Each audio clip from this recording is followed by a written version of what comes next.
And ఇంకో విషయం sir, ఏదైతే దర్శనాల పైన అంటే చాలా గంటలు పడుతుంది పాపం పిల్లల్ని పట్టుకొని ధర్మదర్శనం చేసుకోవాలంటే మాత్రం అసలు పెద్ద లైన్, దాదాపు ఒక 20 hours దర్శనం పడుతున్న రోజులు కూడా చాలా ఉన్నాయి.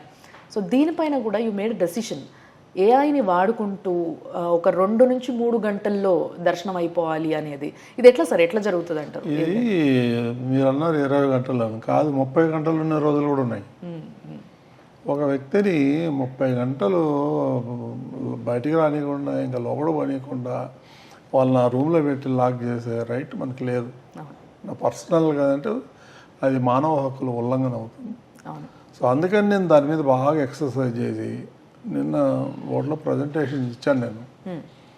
మనం ఇంకా పాతకాలంలో ఉన్నాము. ఆర్టిఫిషియల్ ఇంటెలిజెన్స్ని ఉపయోగించుకొని వచ్చిన భక్తుడికి వచ్చేటికే స్కాన్ చేస్తే ఫేస్ స్కాన్, అందులోనే ఆటోమేటిక్గా నీ దర్శనం టైం వచ్చేస్తుంది. ఆ టైం ప్రకారం అతను వెళ్తాడు, ఒక 1/2 hourలో దర్శనం చేసుకుంటాడు, ప్రసాదాలు తీసుకొని వెళ్ళిపోతూ ఉంటాడు. అది మనం ఎందుకు చేయకూడదు అనేది నేను.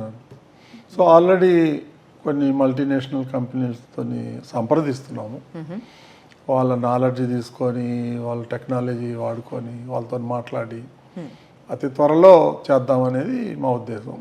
ఫ్రాడ్ జరగటానికి కూడా లేదు, వేరే ఏ సాకులు వినిపించవు అండ్ చాలా ఈజీగా అయిపోతుంది, జల్దీ అయిపోతుంది, అందరికీ మనశ్శాంతి.